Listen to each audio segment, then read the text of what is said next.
ಇನ್ನು ಪಾಕಿಸ್ತಾನ ಜಗತ್ತಿನ ಪ್ರಮುಖ ಉಗ್ರ ನೆಲೆಗಳಿರುವಂತಹ ದೇಶ. ಜಗತ್ತಿನ ಪ್ರಮುಖ ಉಗ್ರ ಸಂಘಟನೆಗಳಿಗೆ ಪಾಕಿಸ್ತಾನವೇ ನೆಲೆ. ಉದಾಹರಣೆಗೆ Lashkar e Taiba, Jaish e Mohammed, Hizbul Mujahideen, Tehreek e Taliban, Islamic State Khorasan, Harkatul Mujahideen, Indian Mujahideen, ಎಷ್ಟು ಸಂಘಟನೆಗಳ ಹೆಸರು ಹೇಳೋದು. ಎಲ್ಲರಿಗೂ ಪಾಕಿಸ್ತಾನವೇ ನೆಲೆ. ಉಗ್ರ ನಾಯಕರ ವಿಷಯಕ್ಕೆ ಬಂದರೆ, ಉಗ್ರ ಸಂಘಟನೆಗಳ ನಾಯಕರ ವಿಷಯಕ್ಕೆ ಬಂದರೆ ಹಫೀಜ್ ಸಯೀದ್ ಲಷ್ಕರ್ ಮುಖ್ಯಸ್ಥ, ಜಕೀರ್ ರೆಹಮಾನ್ ಲಖ್ವಿ, ಮುಂಬೈ ದಾಳಿ ಸಂಚುಕೋರರು ಇವರಿಬ್ಬರು, ಮಸೂದ್ ಅಜರ್. ಜಗತ್ತಿನ ಮೋಸ್ಟ್ ವಾಂಟೆಡ್ ಉಗ್ರರಿಗೆ ಪಾಕಿಸ್ತಾನ ಆಶ್ರಯವನ್ನು ಕೊಟ್ಟಿದೆ. ಅವರನ್ನು ಧಾರ್ಮಿಕ ನಾಯಕರು ಅಂತ ಪಾಕಿಸ್ತಾನ ಹೇಳ್ಕೊಳ್ಳುತ್ತೆ. ಧಾರ್ಮಿಕ ನಾಯಕರು ಅನ್ನುವ ಮುಖವಾಡದಲ್ಲಿ ಆ ಉಗ್ರರಿಗೆ ಪಾಕಿಸ್ತಾನ ಆಶ್ರಯವನ್ನು ಕೊಟ್ಟಿದೆ. ನಾನೀಗ ಪಾಕಿಸ್ತಾನದ ಟೆರರ್ ನೆಟ್ವರ್ಕ್ ಹೇಗೆ ಕೆಲಸ ಮಾಡುತ್ತೆ ಅನ್ನೋದನ್ನು ವಿವರವಾಗಿ ಹೇಳ್ತೀನಿ. ಪಾಕಿಸ್ತಾನದಲ್ಲಿ ಒಟ್ಟು 125 ಉಗ್ರ ಸಂಘಟನೆಗಳು ಸಕ್ರಿಯವಾಗಿ ಕೆಲಸವನ್ನು ಮಾಡ್ತಾ ಇದ್ದಾವೆ. ವ್ಯವಸ್ಥಿತವಾಗಿ ಭಯೋತ್ಪಾದಕ ಸಂಘಟನೆಗಳ ನೆಟ್ವರ್ಕ್ ಪಾಕಿಸ್ತಾನದಲ್ಲಿದೆ. ದೇಶದುದ್ದಕ್ಕೂ ವ್ಯವಸ್ಥಿತವಾದಂತಹ ಟೆರರ್ ನೆಟ್ವರ್ಕ್ಗಳನ್ನು ಸ್ಥಾಪನೆ ಮಾಡಲಾಗಿದೆ. ಇಸ್ಲಾಮಿಕ್ ಶಿಕ್ಷಣದ ಹೆಸರಿನಲ್ಲಿ ಪಾಕಿಸ್ತಾನದಲ್ಲಿ 30,000 ಮದರಸಾಗಳಿದ್ದಾವೆ. 30,000 ಮದರಸ. ಈ 30,000 ಮದರಸಾಗಳಲ್ಲಿ 20% ಮದರಸಾಗಳು ಟೆರರ್ ನೆಟ್ವರ್ಕ್ನ ಜೊತೆಗೆ ನೇರವಾದಂತಹ ಸಂಪರ್ಕವನ್ನು ಹೊಂದಿವೆ. 30,000 ಮದರಸಾಗಳಲ್ಲಿ 20% ಮದರಸಾ ಟೆರರ್ ನೆಟ್ವರ್ಕ್ನ ಜೊತೆ ಸಂಬಂಧ ಅಂದರೆ ಸುಮಾರು 6,000 ಮದರಸಾಗಳಿಗೆ ಟೆರರ್ ನೆಟ್ವರ್ಕ್ನ ಜೊತೆಗೆ ನೇರವಾದ ಸಂಪರ್ಕ ಇದೆ. ಅಂತಹ 6,000 ಮದರಸಾಗಳಲ್ಲಿ ಶಸ್ತ್ರಾಸ್ತ್ರಗಳ ತರಬೇತಿ ಕೊಡಲಾಗುತ್ತೆ. IED ಬಾಂಬ್ಗಳನ್ನು ತಯಾರಿಕೆ ತರಬೇತಿಯನ್ನು ಕೊಡಲಾಗುತ್ತೆ. ಆತ್ಮಾಹುತಿ ದಾಳಿಯನ್ನು ಮಾಡೋದಕ್ಕೆ ಅಂದರೆ ಸೂಸೈಡ್ ಬಾಂಬಿಂಗ್ ಮಾಡೋದಕ್ಕೆ ತರಬೇತಿಯನ್ನು ಈ ನೆಲೆಗಳಲ್ಲಿ ಕೊಡಲಾಗುತ್ತೆ. ಪಾಕಿಸ್ತಾನದ ಲಷ್ಕರ್ ಎ ತಯ್ಯಬಾದ 16 ಟೆರರ್ ಕ್ಯಾಂಪ್ಗಳು ಪಾಕಿಸ್ತಾನದಲ್ಲಿದ್ದಾವೆ. ಒಂದು ಟೆರರ್ ಕ್ಯಾಂಪ್ನ ಉದಾಹರಣೆಯನ್ನು ಹೇಳ್ತೀನಿ. ಅದರ ಮೇಲೆ ಭಾರತ ಮೊನ್ನೆ ವಾಯುದಾಳಿಯನ್ನು ಮಾಡ್ತು. ಮರಿಡ್ಕೆ ಲಾಹೋರ್ನಿಂದ ಒಂದು 25 ಕಿಲೋಮೀಟರ್ ದೂರದಲ್ಲಿದೆ. 200 ಎಕರೆಯ ಕ್ಯಾಂಪಸ್ ಇದೆ. ಉಗ್ರ ತರಬೇತಿಗಾಗಿ 200 ಎಕರೆಯ ಕ್ಯಾಂಪಸ್ ಇದೆ. ಟೆರರ್ ಯೂನಿವರ್ಸಿಟಿ ಅದು. ಜಗತ್ತಿನ 21 ದೇಶಗಳಿಂದ ಪಾಕಿಸ್ತಾನ ಉಗ್ರ ಸಂಘಟನೆಗಳಿಗೆ ರಿಕ್ರೂಟ್ಮೆಂಟ್ ಮಾಡಿಕೊಳ್ಳುತ್ತೆ, ನೇಮಕಾತಿಯನ್ನು ಮಾಡಿಕೊಳ್ಳುತ್ತೆ. ಅದರಲ್ಲಿ ಭಾರತ ಕೂಡ ಒಂದು. ಯಾಕೆ ಪಾಕಿಸ್ತಾನ ಉಗ್ರವಾದಕ್ಕೆ ಪೋಷಣೆಯನ್ನು ಕೊಡುತ್ತೆ?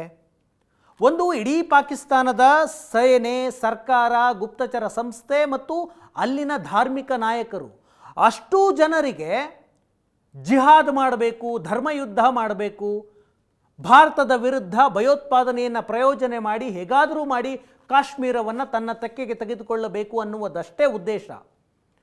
ನೀವು ಅಲ್ಲಿನ ಸರ್ಕಾರ, ಅಲ್ಲಿನ ಸೇನೆ, ಅಲ್ಲಿನ ಗುಪ್ತಚರ ಸಂಸ್ಥೆ ಇಸ್ಲಾಮಿಕ್ ಮೂಲಭೂತವಾದದಿಂದ ದೂರ ಇರುವಂತಹ ಪ್ರಯತ್ನವನ್ನೇನಾದರೂ ಮಾಡಿದ್ರೆ ಪಾಕಿಸ್ತಾನದಲ್ಲಿ ಬೆಂಕಿ ಹೊತ್ಕೊಳ್ಳುತ್ತೆ. ಯಾಕಂದರೆ ಅಲ್ಲಿನ ಧರ್ಮಗುರುಗಳು ಅದಕ್ಕೆ ಅವಕಾಶವನ್ನು ಕೊಡೋದಿಲ್ಲ. ಇಡೀ ಒಂದು ವ್ಯವಸ್ಥೆಯೇ ಇಸ್ಲಾಮಿಕ್ ಮೂಲಭೂತವಾದವನ್ನು ಪ್ರಯೋಜನೆ ಮಾಡುತ್ತೆ. ಹಾಗಾಗಿ ಅಲ್ಲಿನ ಸೇನೆ, ಅಲ್ಲಿನ ಸರ್ಕಾರ, ಅಲ್ಲಿನ ಇಡೀ ವ್ಯವಸ್ಥೆ ಉಗ್ರರಿಗೆ ಪೂರಕವಾಗಿದೆ. ಆ ಕಾರಣಕ್ಕಾಗಿ ಅಲ್ಲಿ ಜಗತ್ತಿನ ಮೋಸ್ಟ್ ವಾಂಟೆಡ್ ಉಗ್ರ ನಾಯಕರು ಆರಾಮವಾಗಿದ್ದಾರೆ. ಅವರಿಗೆ ಪಾಕಿಸ್ತಾನದ ಮಿಲಿಟರಿ ರಕ್ಷಣೆ ಕೊಡುತ್ತೆ. ಅಲ್ಲಿನ ಉಗ್ರ ಸಂಘಟನೆಗಳು ಬೇರೆಲ್ಲ ಸಂಘ ಸಂಸ್ಥೆಗಳು ಕೆಲಸ ಮಾಡುವಂತೆ ಕೆಲಸ ಮಾಡುತ್ತವೆ. ಈಗ ಪಾಕಿಸ್ತಾನಕ್ಕೆ ದುಡ್ಡೆಲ್ಲಿ ಬರುತ್ತೆ ಎನ್ನುವಂತಹ ಪ್ರಶ್ನೆ ಬರುತ್ತೆ. ಪಾಕಿಸ್ತಾನ ದಿವಾಳಿಯ ಅಂಚಿನಲ್ಲಿರುವಂತಹ ದೇಶ. ಇಂತಹ ದೇಶದಲ್ಲಿರುವ ಉಗ್ರ ಸಂಘಟನೆಗಳಿಗೆ ದುಡ್ಡು ಎಲ್ಲಿ ಬರುತ್ತೆ? ಒಂದು, ಧಾರ್ಮಿಕ ಸಂಸ್ಥೆಗಳ ಹೆಸರಿನಲ್ಲಿ ಉಗ್ರ ಕೃತ್ಯಕ್ಕೆ ದೇಣಿಗೆ ಬರುತ್ತೆ. ದೇಶ ವಿದೇಶಗಳ ಮೂಲಕ ಧಾರ್ಮಿಕ ಕಾರ್ಯದ ಹೆಸರಿನಲ್ಲಿ ಈ ದೇಣಿಗೆಯನ್ನು ಸ್ವೀಕಾರ ಮಾಡಲಾಗುತ್ತೆ. ಇಂತಹ ದೇಣಿಗೆ ಸ್ವೀಕಾರ ಮಾಡೋದಕ್ಕೆ 40ಕ್ಕೂ ಹೆಚ್ಚು ಧಾರ್ಮಿಕ ಸಂಸ್ಥೆಗಳಿದ್ದಾವೆ. ಇವುಗಳಿಗೆ ದುಡ್ಡು ಬರುತ್ತೆ. ಇವುಗಳಿಗೆ ಬಂದ ದುಡ್ಡು ಉಗ್ರ ಸಂಘಟನೆಗಳಿಗೆ ಹೋಗುತ್ತೆ. ಎಷ್ಟು ಬರ್ಬೋದು? ದೇಶ ವಿದೇಶಗಳಿಂದ ಧಾರ್ಮಿಕ ಕಾರ್ಯಕ್ಕೆ ಅಂತ ಉಗ್ರ ಕೃತ್ಯವನ್ನು ಬೆಂಬಲಿಸುವಂತಹ ಧಾರ್ಮಿಕ ಸಂಸ್ಥೆಗಳಿಗೆ ವರ್ಷಕ್ಕೆ $200 ಮಿಲಿಯನ್ ದೇಣಿಗೆ ಬರುತ್ತೆ. ಅಂದರೆ ಭಾರತದ ರೂಪಾಯಿ ಲೆಕ್ಕದಲ್ಲಿ 1,600 ಕೋಟಿ.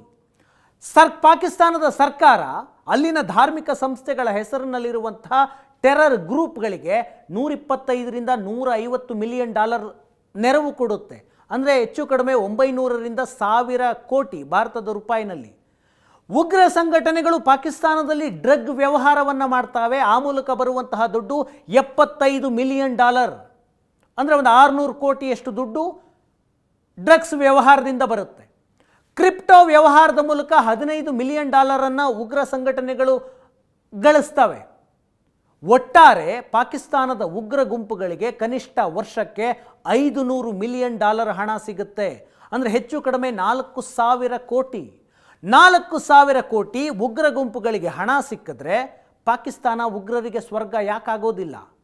ಹಾಗೆ ಪಾಕಿಸ್ತಾನ ಉಗ್ರರಿಗೆ ಸ್ವರ್ಗ ಆಗಿದೆ. ಅದರ ವಿರುದ್ಧ ಕ್ರಮ ಆಗಬೇಕು ಅಂತ ಭಾರತ ಅಭಿಯಾನವನ್ನು ಮಾಡ್ತಾ ಇದೆ.